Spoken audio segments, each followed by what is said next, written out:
Happy Sabbath, mga kapatid. Happy Sabbath. Are you happy today? Paano natin magpakita na tayo ay masaya? Yan, dapat nakasmile. Dahil pagka masaya ka na hindi nakasmile, malungkot yun. Ibang definition ng saya, mga kapatid. Let us praise the Lord for this wonderful Sabbath day.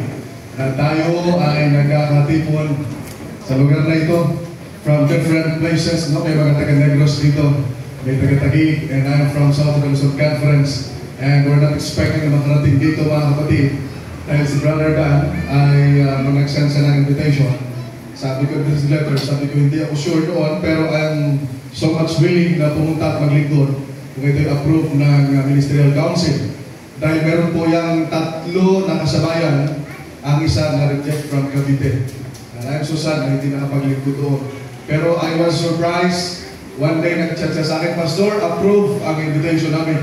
So, nagulat ako na na-approve ang mas malayo kaysa mas malapit, mga kapatid. For some reason, I don't know, God knows, mga kapatid. Ano po? Bakit po tayo masaya ngayon? Tunay ba? Taas ka kamay na mga masaya? Yes! Praise the Lord, mga kapatid. There are so many reasons bakit tayo nagiging masaya sa araw na ito, mga kapatid. Ito na son. If you have your Bibles with you, sabi niya, that will happen when you stop sinning against God's law about the Sabbath, and when you stop doing things to please yourself on that special day, and you should call the Sabbath a what? A happy day. You should honor the Lord's special day by not saying and doing things that you do every other day of the week. Napakaganda ng paalala na ito, mga kapatid. So, there are so many reasons bakit tayo magiging masaya sa araw na ito. Una, ang araw ng Sabat ay tunay na araw na masaya. That's why, kapag pumunta kayo sa simbahan, ang ating gagawin, kapag kamayan ng kapatid mo, Happy Sabat, kapatid. Bakit? Kung malungkot ka na mula Linggo hanggang Biyernes, gawin mo namang masaya ang araw mo pag Sabado, mga kapatid. Una, kinatagpo natin ang ating mga kapatid for fellowship, and the second one, kinatagpo natin ang ating Diyos na ating pinaglilingkuran, mga kapatid. Amen? Yes, at kapag ka, especially, at ngayon, hindi lamang ito'y araw na masaya at espesyal dahil ito'y gawa ng Panginoon. Espesyal dahil ito ang birthday ng Pugo Seventh-day Adventist Church. Amen? May I ask, narito ba ang taga-Vargas? Taas ko ang kamay. Yes, praise the Lord. Siguro ang tama kayo, bakit pinataas si Pastor? Kayo po ang mother ng Pugo. At ang anak na nag-birthday, dapat nandun ang magulang. Sumusuporta. Amen, mga kapatid. Yes, sumusuporta dahil ito po ay birthday, mga kapatid. At ang Sabat, it is a memorial of God's creation. At kapag ito yung special na araw ng Panginoon, special na araw din sa bawat isa sa atin. Amen? At kapag special na araw, special na occasion, ano ang ating ginagawa? Hello? Ating ginagawa ay napakatiking paghahanda. Webes pa lang, nakita ko na sa Brother Dan through the post sa Facebook ni Brother Luke. Kapag talagang nagtayo ng napakalaking payong. Siguro nasa Guinness record niya. Napakalaking payong, hindi mabuklat ng malapat dahil mabigat at mataas, mga kapatid. Grabe yung kanilang paghahanda, mga kapatid. At dahil sa ngayon ay special na araw, dapat yung pinaka-the best ang ating i-present sa Panginoon. Best na offering. Hindi lamang sa galing sa bulsa kasi minsan ang offering natin hindi pinaghahandaan. Kung ano yung pinakagusot at pinakakunti ang ibinibigay sa Panginoon. Best na ating pag-present ng ating sarili sa Panginoon. Pag meron na tayong birthday, anong ginagawa natin? Yung ilan, pumutok na. Yung ilan, nagre-rent pa ng kanilang susuotin. Di ba? Dahil birthday na, kinabukasan, malaman, isa uli. Di ba? Tayo nag-rent tayo dahil special. Kaya pag Sabado, mga kapatid, yung pinaka-the-best mong damit, isuot mo sa pagsamba. Dahil kausap at kaharap mo ang ating Panginoon. Amen? Yes, mga kapatid. At talagang, ang mga tao, may iba't ibang mga special na araw. Ano mga special na araw ninyo? Of course, birthday. Di ba? Ano pa? Gusto ka mag-asawa? Anniversary. Wow! Sino dito ang senior citizen na pero magkasama pa rin mag-asawa naglilingkod sa Panginoon? Taas ka ang kamay. Sino rito 80 anyos na, 80 years old, na mag-asawa, taas ang kamay? Meron sila, may nasa asawa, dapat may asawa. Alam niyo mga kapatid, we went to Mabitap sa Adventist Church sa Laguna. Nakakatawa yung kanilang pangalan ng simbahan, Mabitap Seventh-day Adventist Church. Pag-apak mo sa kanilang tiles, bitak-bitak talaga. Literal na bitak-bitak. Kasama yung Agustin doon. Meron mag-asawa doon mga kapatid na 81 and 82. Mag-asawa. Tinanong mo si nanay, Nanay, tuwing anniversary nito ni tatay, binibigyan ka ba ng bulaklak? Bulaklak, flower. Sabi na, nako pastor, kahit dahon, wala. Dahon. Dahon na lang, wala pa, bulaklak pa. 81 na at 82 mga kapatid. Kaya pagka may anniversary mo lang, dapat mabigyan mo lang ng bulaklak yung inyong asawa. No? Kahit hindi anniversary, napakaliit na kaligayahan ng mga babae. Pero kayo mga lalaki rito, mga kapatid, huwag nyo namang isipin na bibigyan ko ng bulaklak ang asawa ko mamaya. Siguro hindi pa na sira yung bulaklak ko sa cemetery. Nalala ko doon. Huwag naman mga kapatid. Yung pinaka the best na bulaklak ko sa'yo. Dahil, mga kapatid, pag espesyal sa inyo ang inyong asawa, dapat maparamdaman nila mga kapatid. Ganun din sa ating paglilingkod sa ating Panginoon. May ask dito mga kapatid, sino ang nakikinig o nanonood ng ating programa? Meron ba? Praise the Lord. Ano ba yan? Nanonood o nakikinig? Nakikinig. Pag nakikinig, nasa AWR yan. Dahil ang ating programa ay nasa AWR 9.1 FM Radio Manila. 5 a.m. po yan hanggang 6 a.m. mga kapatid. Pero sa Facebook, meron din. Meron din po tayong program sa Southern Luzon Conference. Lahat po ng director doon at administrators ay binigyan ko ng kanya-kanyang shipment at lagi kami magkasama. Pero huwag nang isipin na inyong kausap ng director din. Balikan po ng mga director. Dahil ako lang po ay isang maliit na lingkod na inatasan sa media and of course church pastor ng ating iglesia sa loob ng compound sa conference mga kapatid.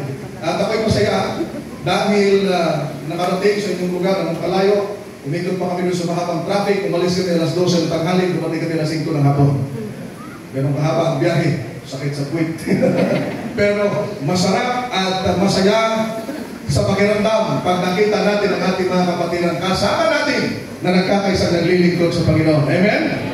Yes, mga kapatid. Kaya ating dalangin na ang bawat isa sa atin mula dito sa loob hanggang sa labas ay makinabang sa ating pag-aaral ng salita ngayon, mga minamahal ng ating Panginoon. Ano po? Dahil ito po ay isang napaka-special na occasion. Noong nakaraan, last year, we went to Lutogan, Seventh-day Adventist Church sa Quezon. Nag-celebrate sila ng ika-100 years ng existence ng kanilang iglesia. Ay dahil po ang head elder doon ay napakaraming pinagong. Yung kanilang tinapay, kahit gaano kabagal nakakarating din sa pastor, mga kapatid. Ay inimbitahan kami na dumalo roon dahil sila yung mga viewers din. Napakasaya, mga kapatid. Yung kanilang mga pioneers doon, hindi na makita, picture na lang. Dahil namatay na. Kaya yung tanong ko sa elder dito, ano ba yung itsura natin sa 100 years? Bungo na po, mga kapatid. Bungo. Bungo na, mga minamahal. Pero, huwag tayong mag-alala. Dahil ang ating iglesia dito, mga minamahal, tunay na magpapatuloy. Yung ating tema, mga kapatid, tingnan nyo yung tema natin, ha? Rooted in Christ and flourishing in faith. Sige nga, para mabuhay tayo. Pag sinabi kong rooted in Christ, ang isasagot ninyo? Flourishing. Yes, pag sinabi kong flourishing in faith? Rooted. Yeah. Sige nga, sampol natin mga kapatid. Ang sabi mo naman ni Hildan, hanggang alauna, India na tayo. Doon sa mga walang almusal, fasting muna tayo mga kapatid. Sige, okay. Rooted in Christ? Flourishing in faith. Flourishing in faith? Rooted in Christ. Tunay na matitikas, magigiting, masigasig, active ang mga kapatid sa lugar na ito. Amen? Yes, mga kapatid. At yan ang ating pag-aaralan ngayong umaga, mga minamahal. Rooted in Christ and flourishing in faith. Ang binasa ng ating elder kanina ay matatagpuan sa aklat ng Colosas 1:23. Ito po ang ating mababasa. But you must stay deeply rooted and firm in faith. You must not give up the hope you received when you heard the good news. It was preached to everyone on earth, and I myself have become a servant of this message, mga kapatid. This episode was written by Paul, mga kapatid, na ang lagi niyang dalangin first sa mga kapatid sa Colossus. At ganon din dumating sa bawat isa sa atin, mga kapatid ko. At ang sabi niya, manatili kayong matibay at malalim na kaugat ang inyong pananampalataya. Huwag susuko sa pag-asang tinanggap natin na narinig natin mula sa Ebanghelyo, mga kapatid, na ipinangaral sa bawat isa sa atin. Sabi nga ni Apostol Juan, narinig namin, aming nakita, aming ibinabalita, mga pinapahal na mga kapatid. Gaano kahalaga? Kagabi po, kung narito kagabi sa first prayer kayo, yung ibinahagi ni Pastor Samuel, yes, Pastor Sam, kung paano, mga kapatid. So, sinimula niya doon sa pagpupunla, mga kapatid. Ngayon naman ay yung evidence, mga ebidensya na tunay na matibay ang ating pananampalataya. Una, mga kapatid ko, pag matibay ang ating pananampalataya, kahit nasa likod tayo, nakikinig tayo ng salita ng Diyos. Amen? Opo, yung matutulog dyan, halatang puyat kagabi. Opo. Alam nyo, mayroong isang iglesia, mga kapatid, nag-invite ng isang bisita. Siguro tayo mga bisita tayo dito. Sabi, subukan mong sumampa sa amin. Napakaganda, napakasaya. Aba yung nag-speaker ay elder na, older na elder. Ay medyo mahinahon na magsalita, mga kapatid. Ay yung mga older din na nandoon, ayoko-yoko na. Diba, pumikit-pikit na. Sabi nung bisita, alayo din yung isang elder na tutulog. Nabantayan! Nabantayan, mga kapatid, kasi pagka first time yan, kung saan sa mga karating yung mata ng mga bisita. Yun ang binabantayan eh. At sabi ng isang kapatid na nag-invite, hindi natutulog yan, nagmuni-muni sa mensahe ng Panginoon. Ang ganda. May tumulong. Kung ano yung tumulong na, hala, tulog talaga, tumulong. Sabi ng isang kapatid na nag-invite, hindi ho yung tulog, kamandag ni Satanas yan lumabas. Nung marinig niya ang salita ng Panginoon. Pag may tulog dyan, may tumulong, yung kasalanan niya, kamandag niya lumabas, mga kapatid. Napaalis dahil sa mensahe ng ating Panginoon. Alright. Paano natin mapatunayan, mga minamahal? Alam niyo ang sabi sa Last Day Events, page 151. The only way in which men will be able to stand firm in the conflict is to be rooted and grounded in Christ. Anong sekreto? Anong mga mamamaraan, mga kapatid, para tayo makatayong matibay sa panahon ng kaguluhan, in times of trouble, na tayo nakaugat na malalim ang pundasyon sa ating Panginoon, nang ating tinanggap ang katotohanan ng ating narinig, mga minamahal. Sabi pa niya sa Counsels on Health, unless they are rooted and grounded in truth of the Bible and have a living connection with God, many will be infatuated and deceived, mga kapatid. Pagka ang ating pananampalataya hindi nakaugat sa ating Panginoon, darating ang panahon, ilan sa inyo alis sa pananampalataya? Ilan sa inyo mawawala, mga kapatid ko, dahil hindi nakaugat ng malalim sa ating Panginoon yung kanyang connection, mga kapatid, paputol-putol, parang signal sa wifi, mga kapatid. Di ba? Minsan nagre-reklamo tayo sometimes ang aming live streaming sa radio kasi na-absorb ng AWR ang aming live sa madaling araw. Minsan nawawala kami sa ere. Ba't nawala? Wala kang signal. Yan ang pinakamahirap, mga kapatid. Pag nawalan ka ng signal sa Panginoon, madali tayong madaya. Lalo na sa ating panahon, kapag ka ikaw ay lagi lamang nagsiselfon at papanood mo kung ano-ano. At hindi mo makita, mga minamahal, kung alin ang katotohanan. Madali po, mga kapatid, kapag ito ay grounded sa katotohanan ng banal na kasulatan. Kaya kami, pag nangangaral kami, mga kapatid, ay lagi kong sinasabi, lalo na doon sa mga, dahil one time, mayroon 2 pamilya na kapanood ng ating programa. And they decided, mga kapatid, na magkaroon ng Bible study sa kanila. Apay, ang daming tanong dahil yung tatay, Iglesia ni Cristo, yung anak born again, membro ng, ano tawag doon, yung Foursquare, tapos yung isa ay GIL, sa isang pamilya pa lang yun. At then yung isang family ay talagang grounded sila sa pagiging full gospel naman. Kaya pagdating doon, daming tanong. Apay, ang sabi, gusto kami malaman ang katotohanan. Sabi ko, kung katotohanan ang inyong alamin, nasa banal na kasulatan, kompleto, mga kapatid, walang bawas, walang kulang. Kaya pagka may nag-aaral sa inyo, hindi turo ng Biblia ay pinangangaral, hindi sa Diyos ko. Mga kapatid, dahil tayo, ang ating pananampalataya at ating doktrina, rooted and grounded, mga kapatid, ang sabi dito, mula sa katotohanan ng Biblia. At ang sabi po, mga kapatid, the storm is coming. The storm that will try everyone's faith of what sort it is. believers must now be firmly rooted in Christ. Iba't iba sa atin, makaranas ng iba't ibang pagsubok. Iba't ibang mga suliranin, pero ang sabi nito mga kapatid, sinusubok ang ating pananampalataya. Pero ang tanong, anong gagawin ng mga mananampalataya?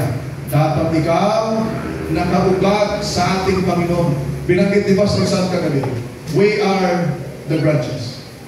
Sino si Kristo? Kung tayo ang mga sanga, ha? Siyang vine, siya ang puno, mga kapatid.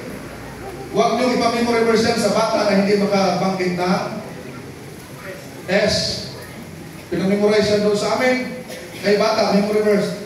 Kay, sabi niya, John 15:5. Ako ang puno, kayo ang mga tanan. Ano? Tanga. Hindi mabanggit yung S. Sanga pala. Nagalit yung isa. Bakit tinuruan yung bata ng masamang salita? Hindi mabanggit ang S. Kaya huwag niyo itong ipamemorize sa bata na hindi mabanggit ang letter S. Mga kapatid, ang pangit sa kuwang pakinggan, mga kapatid. Rooted tayo si Kristo ang ating puno at dapat nakaugat tayo sa Kanya, mga kapatid. Ang sabi nito, or else they will be led astray by some face of error. Let your faith be substantiated by the word of God. My question is, do you have your Bibles with you? Sige, say amen sa may dalang Biblia. Amen. Diba? Mas marami ang hindi ng amen. When I was 14 years old, by the way, dati kasi yung edad ko maliho yung nakalagay sa Facebook. Dahil mga kapatid, noong ako ko'y nag-college, ayaw maniwala ng mga kaklase ko na ako'y bata pa. Mga kapatid, dahil mukha na raw akong tanda. Grabe naman. Kaya nalagay ko sa Facebook yung edad na hinula nila, mga kapatid, 1985. Pero the truth is, 1992 lang po. Kaya, wow, pero may asawa na ba ako? Kaya sa grupo po namin, mga kapatid sa Actors ni Mayan Dayanges po, hindi lang siguro akpa, pero ngayon, yung akpa na, mga kapatid. Ano po? Nag-start po kasi ng lingkod mag-leman, I was 17 years old. 3 years after my conversion, my baptism, mga kapatid. So, ipinaalala sa atin, ano ba ang ating status ng buhay at tangdad, mga kapatid, dapat nakaugat sa salita ng Diyos. Ang tanong, dala nyo ba ang inyong mga Biblia? Huwag niyo kalimutan, mga kapatid. How about the printed Bible? Kunti lang ang amen. Kasi iniisip natin, ang Biblia nasa cellphone, wala pala ang cellphone. Nasa cellphone. Kaya pag nalubat ang cellphone, lubat ang Biblia. Tunay. And what's the difference between the Bible and the cellphone? The Bible is holy, ang cellphone hindi. Pwede mo gamitin ano nagkakunono. Pero ang Biblia, hindi, mga kapatid. Magbahaman, mawala ng kuryente, ang Biblia, pag printed, nandyan, mga kapatid. No, ako po, I'm 14 years old, nabautismohan ako, 2007. Mula sa pinakabatang nabautismohan hanggang sa pinakamatanda, when we go to church, lahat may tatlong dala-dala. And what are those? Una, Biblia. Pangalawa, lesson. Pangatlo, yes, himnal. Yung tatlo na hindi makalimutan. Ngayon, nawala na yung lesson. Nawala ang himnal. And then ang Biblia. Dati ang laman ng bag ng mga kabaihan nandoon. Ngayon ang laman, mga chinchanso, mga uling, kung ano mga pinaglalagay dito. Allah. Sabi, makalimutan na ang Bible. Huwag lang ang yung mga maskara, mga kapatid. Meron na one time, bumiyahin kami malayo, merong isang nakaiwan ng kanyang cellphone, binalikan. Binalikan ng cellphone. Pagka next time, ang naiwan, Bible na, next time na lang. That's the reality, mga kapatid. Pag cellphone, kahit gano'ng malayo, balikan. Dahil nag-text, ang kapamilya. Alam nyo, sometimes, mga kapatid, nagdadala yan sa atin ng pagkalayo sa Diyos. Yung time natin sa worship, hindi na nagagawa. Dahil sa cellphone, mga kapatid. Diba? So, discipline yourself, mga kapatid. Kung rooted ka sa pananampalataya, huwag mong kalimutan ang salita ng Diyos, mga kapatid. Ito ang ating pundasyon ng ating pananampalataya, mga kapatid. Ang Adventist sa amin kilala. Pag naglakad yan, mga kapatid, tanghali man, may dalang Biblia, Sabado, Adventist yan. Pero, pag may dalang bag sa gilid at nakapayong, saksi. Diba? Saksi ka, mga kapatid. Kasi minsan mga Adventista, kahit walang bayang pupunta, may dalang Bible. Ngayon mga kapatid, hindi mo na nalaman kung saan pupunta, sa mall ba o sa simbahan. That's true mga kapatid. Ang suot dati mahaba, ngayon paiksian. Di ba? Ang sabi nila ay, meron mga design. Pagka mahaba at ang punit hanggang dito, mag-number 4 pa, Desire of Ages. So, pagpapanagbanag ganito kaiksi, pag-grade controversy na yan, mga kapatid. Delikado. Huwag ninyong kalimutan. Kaya tayo mga kapatid, tingnan niyo kaibahan na nangyari ngayon sa noon. Ang layo na ng ating relasyon sa Panginoon. Dahil yung ating basihan sa ating pananampalataya, nawala na ang Biblia mga kapatid. Ako'y nanonood ko. Nang pagkapumunta ng simbahan, parang pupunta ng mall. Ang isa pa sa malungkot, pagpapunta ng simbahan, parang papunta lang ng eskwelahan. Kasi program. Kaya gusto kong alisin ang salitang program pag Sabbath School. Sabbath School is not a program, it is a worship. Ang second service is not a divine, dahil divine din ang Sabbath School. The holiness of the Sabbath started from the sunset, mga kapatid. Sunset ng Friday at paglubog, yun ang kapadalan ng Sabbath din. Divine na lang ako pupunta. Divine. Kaya sa Cebu, yung aking church pastor dati na, yung aking mentor, ang tawag nila sa Sabbath School, First Divine Worship. Kung hindi natin maalis ang Second Divine Worship, dilagyan mo ng First Divine Worship. Paano naging Second Divine na? Di ba? Naging second service na meron namang una. Dapat divine din ang tawag sa una. Dahil kung worship ang sa ating panahon na ito, yung Sabbath School, worship din. Pagdating sa hapon, mga kapatid, ay afternoon na program. Tapos ang tawag, Adventist yun, kayo mga matatanda, ay kayo na lang, matulog na lang kami, matanda na kami. Nakalimutan natin, mga kapatid, ang pagsamba, wala yan sa edad hanggat kaya. Hindi ang program para lagi tayong ma-late, mga kapatid. Ang malungkot pa, magtatapos na lang ang second service, hindi pa tapos ang awitan, ang sukbit na ang bag at gusto lang umuwi. Hindi tayo naman. Hindi tayo seventh half day Adventist. Seventh day Adventist tayo, mga kapatid. Amen? Yes, mga kapatid. Pagka ganun ang ating ugali hanggang sa wala ng halaga ang Sabat, hindi na tayo rooted kay Kristo. Ang nakakalungkot, mga kapatid, hindi na si Kristo mawawala ng ating pananampalataya. Ngayon, alamin natin ang 5 mahalagang bagay para tayo mapatunayan rooted sa ating Panginoon. Meron ba dito 4 Ps? Sino dito membro ng 4 Ps? Ha? Wala naman ano? 1 piece. 2 piece. 3 piece. Wala. Mabuti naman, mga kapatid.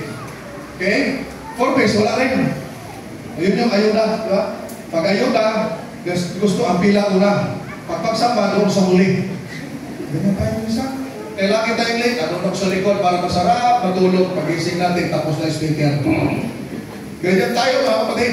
Ngayon, ang ating pag-aralan, 5 P's, mga kapatid. Ano? When faith is rooted in Christ, mga kapatid, number 1, peace will reign in our hearts.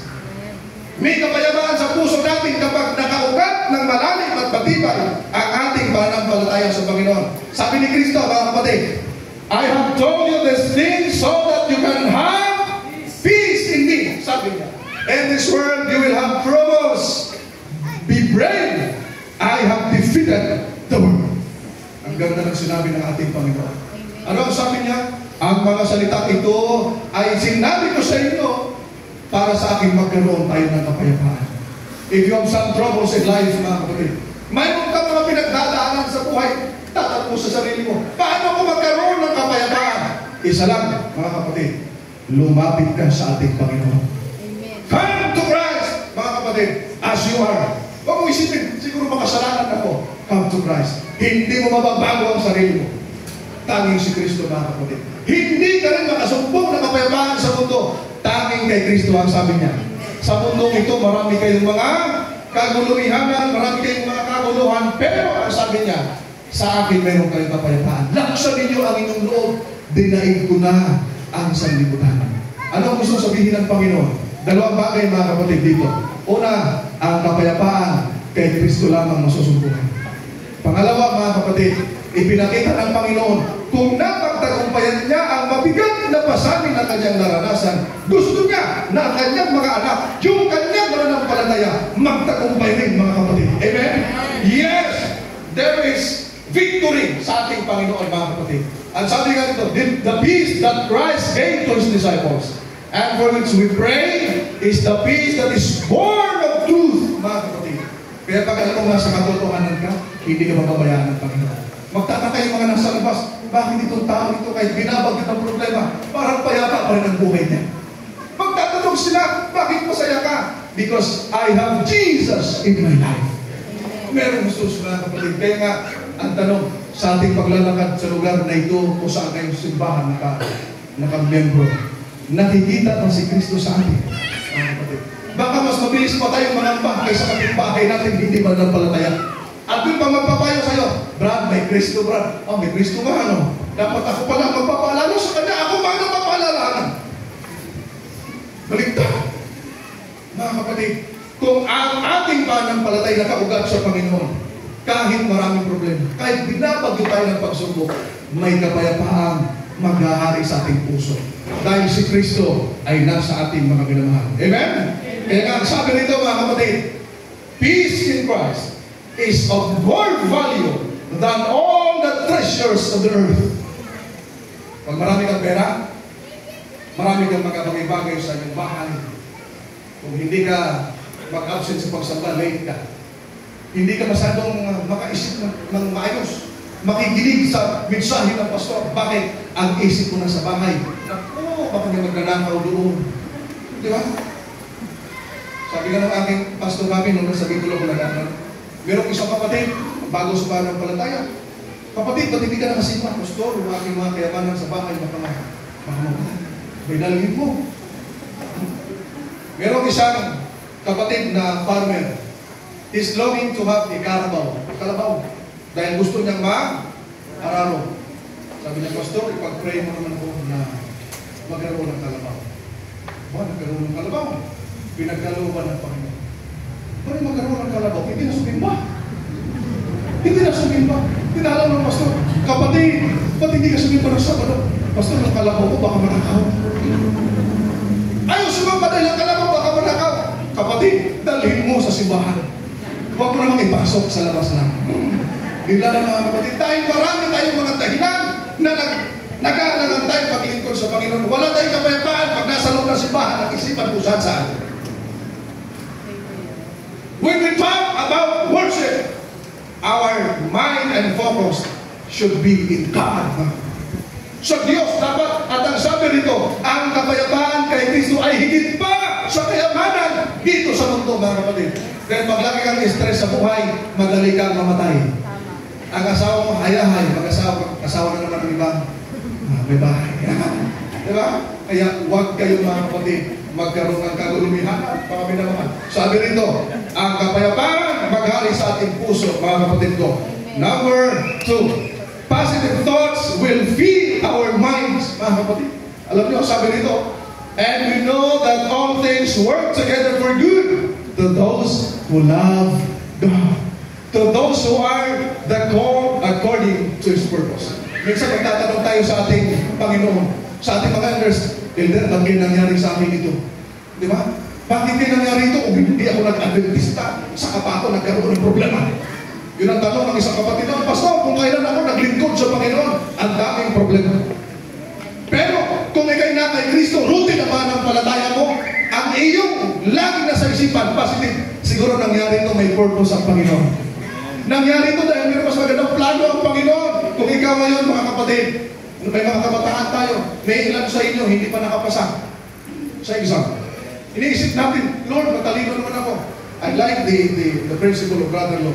Sabi niya, ang gusto niya top-notcher. Kung hindi man top-notcher, at least nakapasa. Pero kung gusto mo na nakapasa, bumagsak ka. Di ba? Mga kapatid. Maganda yun, mga kapatid. Dahil dapat maging positive ka sa ano bang nangyari sa iyong buhay. Dahil ang sabi rito, lahat ng bagay nangyari para yan sa ikabubuti natin.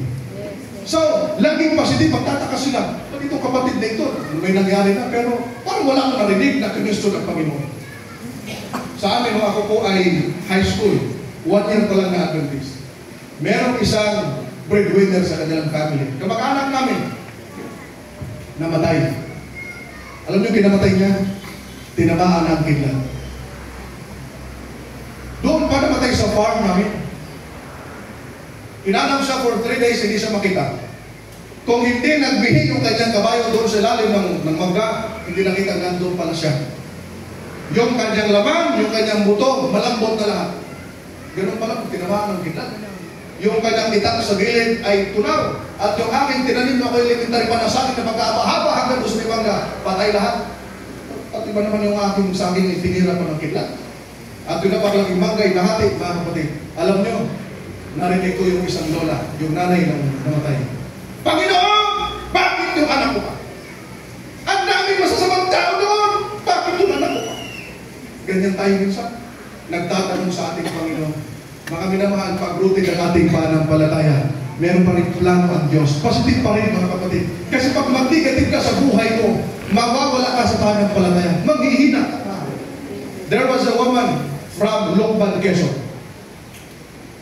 Bago mag-pandemic, nagkaroon ng karamdaman ng kanyang asawa. Namatay na. After mamatay ang kanyang asawa, nagkasakit yung kanyang anak, walang pera pang hospital, ang dami ng tanong sa Panginoon. Walang elder, walang pastor, walang kapatiran na dumalaw. Nag-backslide. Nanghina niya ng pananampalataya. Hindi na siya nagpipray. Pag makita niya ang Biblia, ayaw na niya. Sinarado, tinato. Wala na. Dumating ang pandemic, mga kapatid. Nung dumating ang pandemic, doon umuso yung mga program natin online. Sa kanyang pag-swipe sa Facebook, napadaan sa doon sa Gospel and Music Ministry program natin. Ay meron kami OPP dati na, kung natay Kristo ka na, tumalikod ka pa, lugi ka. Manapanood niya. Lord, lugi ko na ako, Lord. Dahil sa dami ng problema na naranasan, tumalikod ako sa iyo. Yun ang pinakamali. Pag may problema, hindi ka lalayo sa Diyos, lalo kang lalapit. Dahil you can do it by your own, mga kapatid. Magagawa mo lang yan dahil kay Kristo. Na-realize ka, sabi niya, lugi pala ako kung ako hihiwalan na tuluyan sa Panginoon. She decided to came home. Nagbalik loob siya. Hindi namin kilala sa personal life even until now. Napanood namin ang kanyang testimony. One time, that was December 2022, nung nasa Taisan kami. Sabi niya, Atinan, nagre-ready kami noong celebration ng Taisan Church. Sabi niya, mahal, binanggit ng isang babae ang pangalan. Bakit na? Sabi ay, nanonood siya sa program. Nung pinanood ko siya, ang pangalan ni Sister Anthony, I was really inspired, mga kapatid. Dahil yung programa namin sa media, nag-start sa 2020 ng pandemic, marami na palang nakinapang mga kapatid sa ating programa. And even until now, halos monthly may mga baptize tayo ng mga kapatid sa iba't ibang lugar, iba't ibang dako sa buong mundo. So, na-realize niya na ang pagtalikod at paglayo sa Diyos ay kalugihan ng bawat mananampalataya. That's why, mga kapatid, kahit maraming problema, number 1, magkaroon tayo ng kapayapaan sa Panginoon. Number 2, kahit na maraming problema, alamin natin na lahat ng bagay may purpose at ayaw ka ng Panginoon mapahamak. Sabi rito, I know the plans that I have for you. Wow! Sabi rito, declares the Lord, they are plans for peace and not disaster. Plans to give you a future filled with hope. May napakaganda pala. Sometimes you don't understand ano nangyari sa iyo. Kaibigan ko, ano man ang status natin sa buhay, ano man ang ating kalagayan, tandaan natin, lahat tayo may pinagdadaanan. Ang sekreto lamang, dapat malalim ang ating ugnayan sa Panginoon. Kahit maraming problema, may kapayapaan sa Diyos. Kahit maraming problema, laging positive tayo, mga kapatid. Do not look at the negative. Mani-discourage ka. Pag tinignan mo yung mga mali nangyari, merong flood na namatay, bagyo, linog, sunog, may flood control, merong kung ano nangyari. Madi-discourage ka. Pero kung na kay Kristo ka, mga kapatid, sabihin mo, Lord, may plano kang mas maganda kaysa bawat isa sa amin. Yes, may plano ang Diyos, higit pa, mga minamahal. That's why, dapat ang magpuno sa ating isipan mga positibong bagay. Huwag mong i-entertain ang mga bulong ni Satanas. Madi-discourage ka, mga minamahal. This church ang pugo, nagsisimula pa lang. Pero ito'y magpapatuloy sa biyaya ng Panginoon. If this church, ang faith ninyo, rooted and grounded sa Panginoon, mga minamahal, may kapayapaan, mga minamahal na mga kapatid. Number 3, 5 lang po ito. Productivity will be the result of abiding in Him. Magbubunga. Ano ang sekreto? Bakit magbubunga? Abiding, pananatili. Kaya huwag na huwag tayong hihiwalay sa Panginoon. Ano man ang mangyari, mga kapatid. Dahil naramdaman natin na tayo mahal ng Diyos at pagmahal ka ng Panginoon, manatili mo sa Kanya. At ang sabi ng Panginoon, mga kapatid, tingnan ninyo ang kanyang sinabi. Abide in me and I in you. Manatili kayo sa akin at ako'y manatili sa inyo. The Lord is always inviting us to remain in Him. As the branch cannot bear fruit by itself unless it abides in the vine, neither can you unless you abide in me. I am the vine, you are the branches. Whoever abides in me and I in him, he it is that bears much fruit. For apart from me, you can do nothing. Amen. Tandaan natin, mga kapatid. Kahit gaano mo kalaking tao, kahit gaano mo kayaman, pag walang Kristo sa buhay mo, you are nothing, mga kapatid. Sabi nga sa Ecclesiastes, walang kabuluhan lahat ng bagay kung wala si Kristo sa ating mga buhay, mga kapatid. Anong sekreto? Para magbubunga, mananatili, mga kapatid. Kaya huwag na huwag tayong hihiwalay sa Panginoon, mga kapatid. Kung may tampuhan, simba pa rin. Kahapon ng pagdating ko, sabi ko, maganda ang ating kapilya. Pero meron 2 pinto. 3 pa. 3. Pag may tampuhan, may lusutan. Hindi magkatakbo. Pero mag-isa ang pinto, kahit magkatampuhan, sabat, kahit ayaw makatigil. Sabat. Simba, huwag hiwalay sa Panginoon, mga kapatid. Diba? Dahil, kung ang maging dahilan yung sama ng loob, alisin ang loob. Ayun yung sama ng loob pala. Alisin mo, hindi yung loob kundi yung sama ng loob. Dahil yung maging dahilan para mag-away. Si Satanas tuwang-tuwa, mga kapatid. Pero, pagka tayo nanatili sa Panginoon, nakaubad ng ating pananampalataya, mga minamahal, tayo'y magbubunga.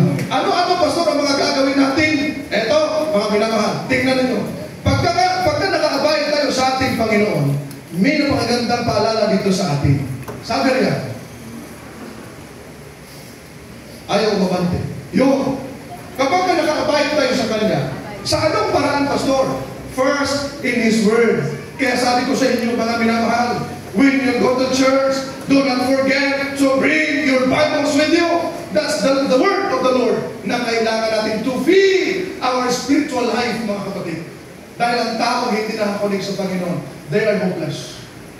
At kailangan tayo ng mga tao, yung mga kapatid, to give them courage, to give them comfort, mga kapatid, through the Word of the Lord. Ano pa? In prayer, mga kapatid. Sa pananalangin, huwag tayong makalimot, mga kapatid, kahit gaano natin kabisi.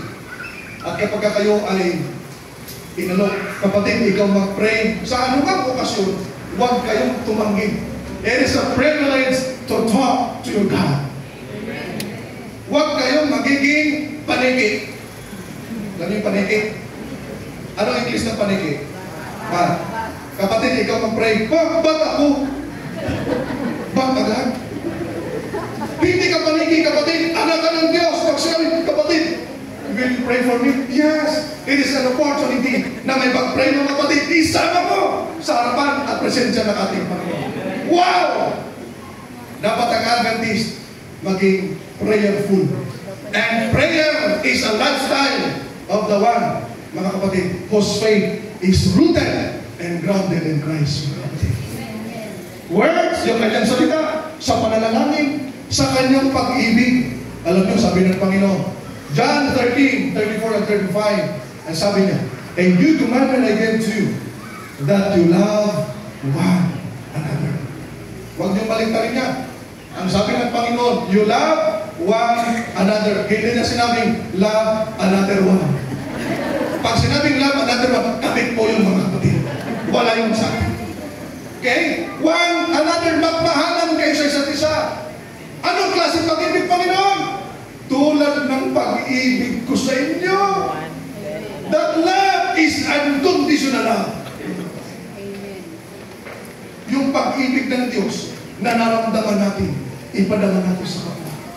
Bakit? Sapagkat ang sabi ng Panginoon, let your light so shine before men. Ang liwanag na yun, that is good works. And good work is the fruit of a genuine love. Amen. Bunga yun ng tunay na pag-ibig. At pagka meron kang bunga ng pag-ibig, hindi ka mag-alburoto. Dati alburoto, hindi ka magre-reklamo pag mayroong pangalan. Witnessing, mga kapatid. Sabihin ng mga kapatid ng mga kapatid, meron tayong care group doon. Care group na naman. Di ba? Pangarap na naman, pastor. Di ba? Alam nyo, napakasarap kong pag may pangarap, ikaw mismo mag-volunteer. Hindi manawagan pa tayo. Ay, sino ka pwede sa atin na maglingkod? Yun ko, pagkat tayo. Bakit tinaimin na? Hindi ganun. Pag sinabi ng elder, mga kapatid, meron tayong pangalan. Elder, ako ay isang sako. Sako lang, walang bigas. Dapat may bigas. Di ba? Kasi pakainin mo yung mga kapatid, yung mga attendees doon. Ako, elder, ako bahala magamay kasi kahit wala kayo, pinaka-smile naman. No? Ikaw, taga-intended ako, welcome. Napakasarap. Pero kung malaya ko na, nakasimangot na yung assurance doon, hindi na babalik yan. Hindi na babalik yan. Mga matataray. Huwag na tayo doon. Di ba? Napakasarap. Ako, pastor, ako, yung prayer warrior. Ako, napakasarap. Lagi nag-pray. Ako po ang aawin. Ako bahala. Kahit anong awin. Masaling Diyos. Ako bahala po. Magkakabasa. Pwede. Lahat po may gampanin. Pagka ganun, mga kapatid, resulta yan ng iyong panampalataya. Naka-ugat sa ating Panginoon. At ang mangyari, you will be productive. Mabunga! At ang iglesia ito, mga kapatid, kakasimula pa lang, kaka-birthday pa lang, nagbubunga na. Yun ang magandang bahagi, mga minamahal. Kung ang inyong membro dito ay 48, 40, 41, sa next anniversary, second birthday ng church na ito, 82 na. Amen? Yes, 82. Because this church will become fruitful, mga kapatid. Because the Lord will bless and will continue to bless this church, mga minamahal na mga kapatid. Ano po, hindi lamang tayo mga minamahal naging productive at grounded. Sabi dito na talatang ito, ang ganda ng mga verses na ito. Righteous people flourish like a palm tree and grow tall like the cedars in Lebanon. Wow! Ang ganda! Yung mga matuwid ng mga anak ng Diyos, mga kapatid, nagpo-flourish. Ano ang Tagalog sa flourish? Flourish tumayo? Ha? Yumayabong? Si brother. Lumalago, mga kapatid. They are planted in the Lord's house. They blossom in our God's courtyards. Even when they are old, ang ganda nitong term na ito, they still bear fruit. Wow! Amen. Kahit matanda na. Merong isang kapatid sa rooftop. Sister Marina. Wala, hindi matanda na. I think she's 75, 76. Nakita ko kasi pag nag-jogging, may dalang polito. Yung kasabay niya, ay, masahin ito, napakasarap. Napakasarap, mga kapatid. Pag may kopo, sarap, pahinga, may kopo. Masahin ito, napakaganda. Wow! Mga binamahal, okay, church pastor sa Taguig. Way back dito sa building. Mga binamahal. Siya po, pag nakahanap ng mga Bible stories, tatawag, pastor, meron tayong story. Napakasipag, matanda na masipag pa. Bakit? Mga binamahal, tingnan yung talata na ito. Kahit sila'y matanda na sa pananampalataya o sa edad, pwede pa rin gamitin ng Panginoon. They still bear fruit, ang sabi rin mga kapatid. They are always healthy and fresh. Masarap, mga binamahal. Lalo na pagka sa Panginoon kasi, hindi tayo nagbibisyo. Ang bisyo, mga binamahal, ang isa sa dahilan kung bakit ang tao tumatanda ang nagmumukhang ermitanyo. Yes. Dahil sa bisyo, tayo hindi naman kahit matanda lang edad, mukhang bata pa rin. Ako paano malaman ang isang taong matanda na, mukhang bata pa? Una, walang buhok. Parang baby. Pangalawa, wala nang ngipin. Pero, naka-smile, masaya, naglilingkod sa Panginoon. Doon sa Taisan, meron isang elder, may ngipin pero walang buhok. Sabi niya, Pastor, sa langit ba magkakabuhok pa kami? Sabi ko, ang ganda ng yung tanong, itanong natin sa Panginoon. At ang kasagutan, doon natin malalaman mga minamahal, ang pinakamasarap kung makarating tayo sa langit lahat. Including mayor, no? Mga minamahal. No? appreciate your presence here. No, mga kapatid. Napakasarap, mga minamahal na mga kapatid. Number 4, perseverance will be the key. Dahil kung wala kang, ano ba Tagalog sa perseverance? Pagtatsaga, pagtitiis, mga kapatid, ito ang susi para tayo, mga pinamahal, mga kapatid, makapanagumpay. Tiisin mo ang anumang hamon at mga pagsubok, huwag kang bibitaw sa ating Panginoon. Dahil kailanman, hindi tayo binibitawan ng ating Panginoon.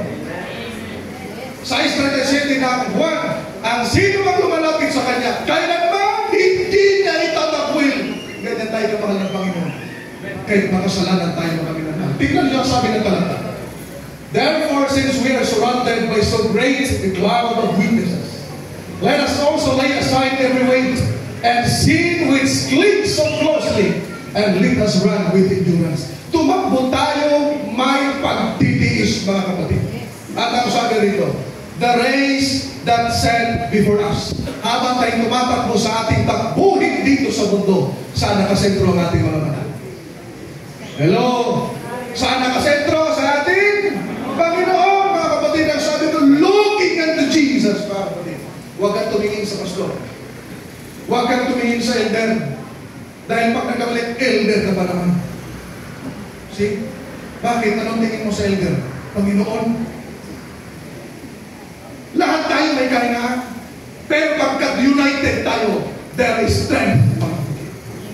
Pagka ang bayan ng Diyos nagkakaisa, may lakas, may kapangyarihan, may pagtatagumpay, mga kapatid.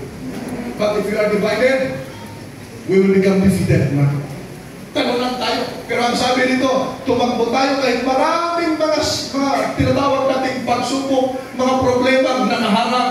Tumakbo tayo may pagtitiis. Sabi ng Panginoon Jesus, ang magtiis hanggang sa wakas, maliligtas. Wow! Mga kapatid, magtiis tayo. At ang ating mga mata, huwag dating ilagay sa kaninuman, kundi sa ating Panginoon.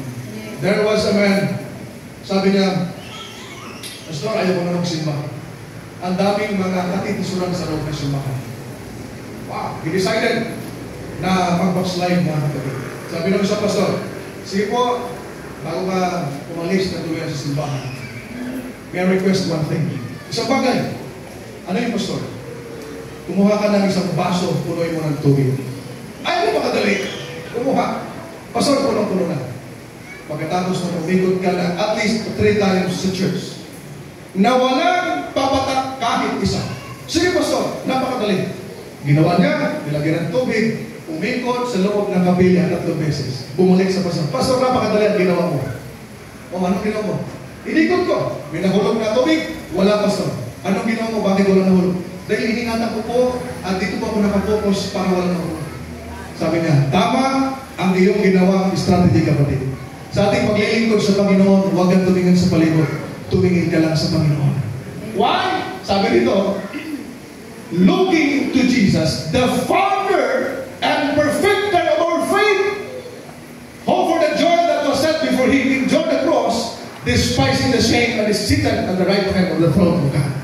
Ang ating Panginoon, hindi niya inalintana ang kahihiyan ng ginawa niya pagdugo sa atin dahil mahal na tayo.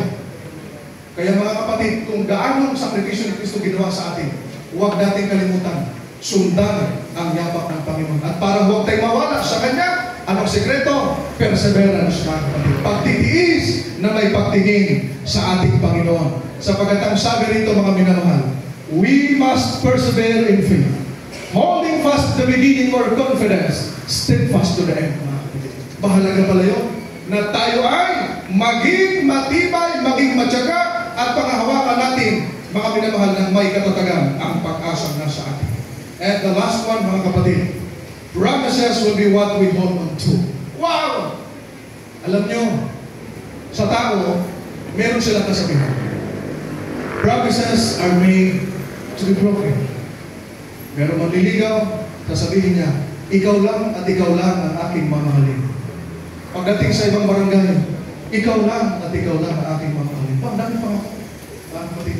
Pagkatapos, mabukod dahil lalo na kayo, social media. Alam nyo, ang mga babaeng dito lagi sinasabi, yung pangako na yan, napapako yan, nasisira. Pero merong isang pangako, mga kapatid, na hindi nasisira. yung pangako ng ating Panginoon. Amen. The promise of the Lord, ito yung sa Panginoon. Promises of the Lord, mga minamahal, are made to be fulfilled. Ang pangako ng Panginoon ay matutupad at yan ang ating panghahawakan, mga minamahal. Ano ang sabi ng ating Panginoon? Let not your heart be troubled. Anong gawin? Believe in God. Kayong panampalataya natin sa Diyos, huwag mawalay. Yan ang puhunan mo. Kaya ka narito. Dahil kung wala kang panampalataya, wala ka rito, mga kapatid. Amen? Yes! Narito tayo because we have faith in God, mga kapatid. Ang sabi niya, ito na magandang pangako, mga kapatid. Nung nakita ko itong ating bahay sa bahay, sa post ni Brother Luke, kasi we're friends. Bagaman first time na nakita rito ng kapatid na ito. Napakasipag picture, video, ang ganda ng ating kapilya. Mga kapatid, may mga ilaw-ilaw, may ano-ano, magkaganda. And we're so excited na makarating. Kaya talagang bagod na bagod din ng mga kapatid. Tagal natin makarating. Traffic. Mula doon sa Luisita, ikot, mga kapatid. May traffic. Alam niyo, pagdating ang ganda nga, mga minamahal. And siguro, some of you here, sa mga kapatid natin, magaganda ang ating mga bahay. Di ba? Pero I'd like to tell you friends, yung mga bahay na ating tinitirhan ngayon, kung gaano mo yung kaganda, gaano makadaming pera mo, tayo lahat yan, mapupunta sa wala. Yan ay pansamantala lamang na ating taglay dito sa mundo. Kung may bahay ka, like na nangyari sa ibang lugar, nung nagkaroon ng lindol, wasak mga kapatid, meron isang babae umiiyak doon. 10 years niya pinag-ipunan doon sa Japan, yung kanyang bahay na napakaganda sa isang iglap lang, ang sabi ng kanta, nawala rin lahat. Nawala mga kapatid, grabe iyak niya. Pinag-ipon niya for 10 years na wala. Alam niyo mga minamahal, nagkaroon siya ng courage and hope nung ipinalalas nito talapin kayo. Sabi ng ating Panginoon Jesus, in my Father's house are many mansions. If it were not so, I would have told you, for I go to prepare a place for you. Mga minamahal, napakasarap na pangako ng Panginoon. Sabi niya, sa bahay ng ating Ama, maraming tahanan. Kung hindi ko sasabihin ko sa inyo, ako'y pupunta roon nung sa umakyat after na tayo tutusin. Nauna si Kristo doon. Bakit? Naghanda ng tahanan sa atin. Ilang basta tahanan? Mansyon, mga kapatid. Alam nyo, na-amis tayo pag kami nakita tayo, wow, mansyon! Sa Batangas, ang daming maganda ng bahay. Pero mga minamahal sa langit, may mas maganda. Ang naghanda, hindi tao. Ang ipinaghanda, hindi yari sa tiles, simento o anuman. Yari sa ginto, mga kapatid. Nung pumasok tayo dito, parang nasasalaminan, ang tiles tumikinan. Pero doon sa langit, mga kapatid, higit pa riyan ang ating makikita at maranasan. If you hold on to the promise of the Lord, mga kapatid. Sabi niya, next, and if I go and prepare a place for you, anong gagawin niya? Yes, I come again, I will receive you into myself, that where I am, there may be also. Napakasarap na pangako ng Panginoon. Dito meron tayong pangamba, takot, problema, kabalisahan sa buhay. Pero matatapos din lahat ng ito, mga minamahal, dahil darating ang ating Panginoong Hesus muli. At ang purpose niya, tuparin ang kanyang pangako, mga kapatid. Alam niyo yung pangako ng Panginoon. Kung meron kayong mga kapitbahay, kayong mag-anak, galing sa ibang bansa, pag-uwi mo, tuwan-tuwa ka lalo pagka malapit ka sa kanya. Dahil meron siyang yes, pasalubong, mga minamahal. At isipin mo, lalo mga pasalubong ay surprise. Isipin mo, ano kaya yung pasalubong sa akin? Di ba? Excited ka. Tapos yung hinihintay mo, hindi yung ina-expect mo, malidismaya ka. Malidismaya ka. Ano, ina-expect ko, hindi. Di ba? Pero at least, meron pasalubong. Kaysa walang pasalubong, mga kapatid. Dahil pag umuwi, hayaan mo kung umuwi, wala na pasalubong sa atin. Sana hindi na lang umuwi. Di ba? Ganyan tayo minsan dahil hindi tayo nakinabang sa kanila. Pero ang ating Panginoon, mga minamahal, merong dalawang pasalubong sa atin. At dapat natin panghawakan. Anong unang pasalubong ng Panginoon sa atin? First, ito yung napakasarap na pasalubong. Pasalubong na hindi mababayaran ng salapi, ng kayamanan, ng anumang bagay. First, eternal life. Last nila, namatayan tayo ng kapatid dito. Sabi ni Sister Elma, meron kami, please pray for us, Pastor. Yes, mga minamahal. Pwede mawalan ka ng mahal sa buhay anytime. Dito sa mundo. huwag kang mag-alala. Pagdating ng ating Panginoon, yung namatay, bubuhayin ng Panginoon. Bubuhayin niya. At ang buhay na ibibigay niya, hindi buhay na may kamatayan, kundi walang hanggang buhay. At tayo mga buhay na mananampalataya, pag dumating ang ating Panginoon, hindi na natin maranasan ang kamatayan.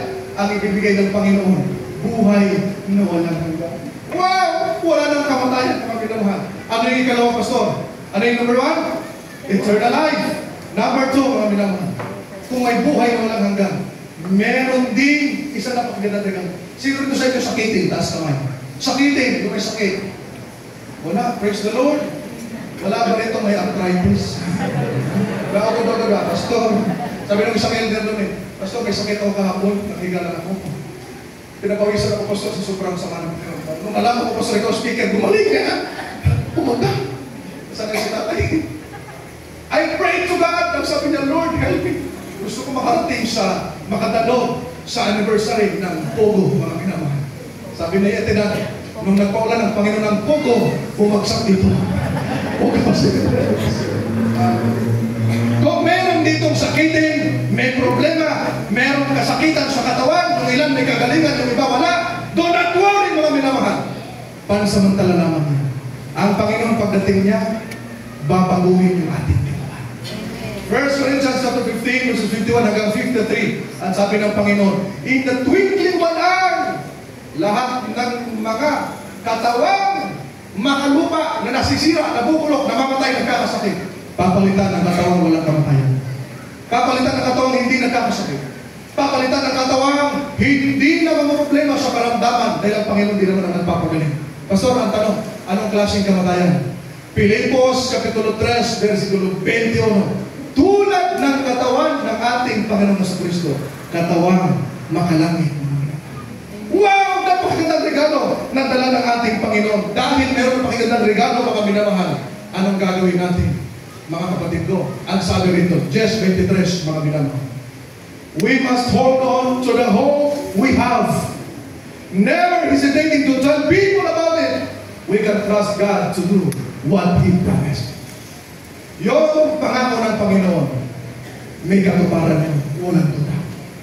At ikaw naman ang palataya, panghawakan mo yung pag-asang nasa iyo. Sabihin mo sa mga tao mga hopeless. Sabihin mo sa mga tao walang Kristo para sila rin magkaroon ng pag-asa. Para sila rin makatanggap ng dalawang regalo ng ating Panginoon, mga minamahal. Lahat ng tao gustong bibigyan ng Panginoon. Sabihin mo lamang sa kanila yung katotohanan at pag-asang nasa iyo. Yun ang pangako ng ating Panginoon, mga minamahal na mga kapatid. Kaya nga, ating alalahanin yung 5 bagay na ito. Ang 5 P's, mga kapatid ko. Peace will reign in our hearts, even though we have troubles in our lives, mga kapatid. Positive thoughts will fill our minds. Sa anumang mga negative na nangyari, maging positive pa rin tayo sa buhay. Number 3, maging productive lamang tayo, maging mabunga. Kung tayo ay mananatili sa Panginoon at hindi hihiwalay, mga minamahal na mga kapatid. Number 4, ang susikat. Pagtataga, perseverance, pagtitiis, mga kapatid, gigising ka madaling araw, pupunta sa simbahan, uuwing gabi na. Yan ang sakripisyo para sa Panginoon. And number 5, mga kapatid, promises will be what we hold on to, mga kapatid. Yung pangako ng ating Panginoon, mga minamahal na mga kapatid. I appeal sa bawat isa sa ating narito, mga kapatid. Let us remain faithful to the Lord. Let us remain rooted and grounded in our faith sa ating Panginoon.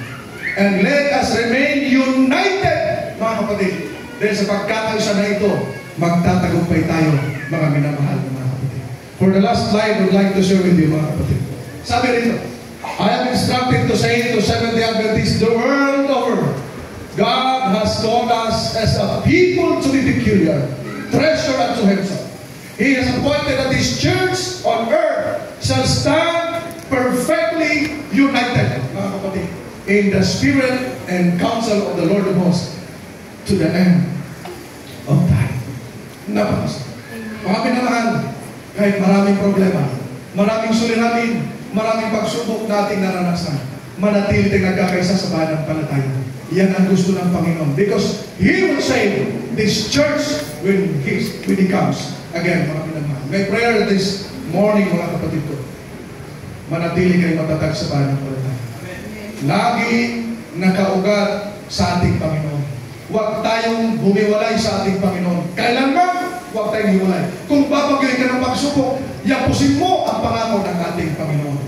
At pagtingin natin ang mga bagay na hindi pansamantala lamang, merong lugar sa langit inihanda ng Panginoon na walang hanggang kaligayahan ang ating maranasan.